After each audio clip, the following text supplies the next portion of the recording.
Donc là, vous êtes en train de me dire que potentiellement la Belgique, ils vont peut-être pas sortir de cette poule. L'Égypte s'impose 3-1 contre la Nouvelle-Zélande et enfin, ils proposent quelque chose dans un mondial. Moi, depuis que je les regarde en 2018, c'était très décevant sur la scène mondiale. Mais aujourd'hui, franchement, ils ont livré une très très grosse prestation. Une équipe à réaction, un coach qui a fait les bons choix tactiques en seconde mi-temps. Mohamed Salah, il met un but messianique. Comme dit Omar, franchement, c'est typiquement un but à la Messi. Voilà, cette action, il vient chercher son appui. Le joueur lui remet et il vient enrouler pied gauche, frappe pied gauche. Et ce qui est très surprenant, les amis, c'est que l'Égypte est première du groupe. Ils sont premiers du groupe, les amis, on rêve pas. L'Iran est deuxième avec 2 points. Et l'Égypte et l'Iran vont s'affronter sur le prochain match. Je sais que l'Iran, ils vont aller chercher le match nul. Je sais pas pourquoi l'Égypte et l'Iran, ils vont s'arranger. Par contre, il y a un monde où la Nouvelle-Zélande, ils tapent la Belgique et ils les éliminent, ils les sortent de ce groupe. Je vous assure que c'est possible. Les Belges, les Belges. Vous allez venir, deuxième Coupe du Monde encore, sortez pas des poules. Ilou et des Hazard. La première victoire de l'Égypte dans l'histoire de la Coupe du Monde. Les gars, dites-vous, ils n'ont jamais gagné un match en Coupe du Monde. C'est le premier match. Franchement, c'est historique. Le match, il était fort.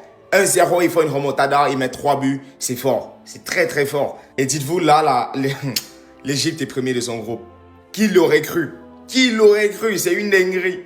Bon, ça y est, l'équipe, les Pharaons sont enfin sortis de leur sarcophage. Faut dire que ça avait extrêmement mal démarré avec un but de Surman sur une passe D de T-Pain. À la 59e minute de jeu, Zico a égalisé. Mohamed Salah a ensuite marqué le deuxième but et Trezeguet a définitivement scellé l'issue du match.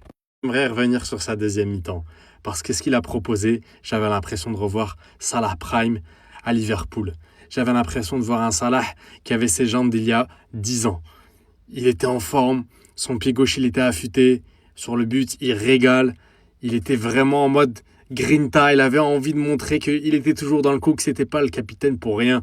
Parce qu'il y a énormément de personnes qui l'ont critiqué lors du match face à la Belgique, et peut-être à juste titre, suite à son attitude lorsqu'il a été remplacé. Mais là, il a été exemplaire, il faut vraiment le souligner. Maintenant, les Pharaons, ils ont pris la tête du groupe, avec 4 points. Le reste, 2 points, 2 points, 1 point. Si tout se passe bien pour eux, au 3e match, face à l'Iran, ils vont gagner, et ils devraient rester premiers.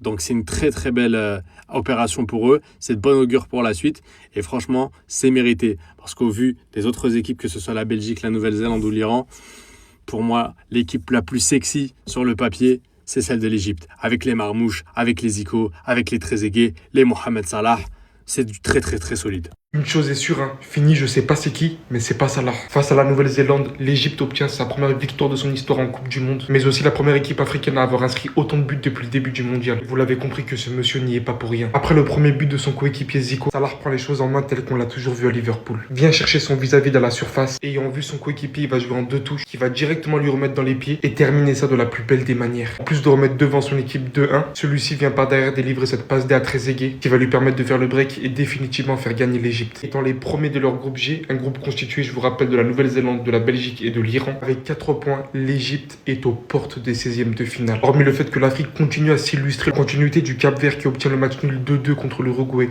juste avant, de voir Mohamed Salah, après un moment compliqué avec Liverpool, venir en sélection et offrir à sa nation ses plus beaux moments de son histoire en Coupe du Monde. Il pouvait clairement pas y avoir meilleure fin pour lui en fait. Beaucoup ne se rendent pas compte pour l'instant, mais les 16e sont vite arrivés. Et derrière un match, 2 matchs, tout peut aller très très vite. Surtout que comme vous le voyez, l'Égypte recommence à proposer ce beau football.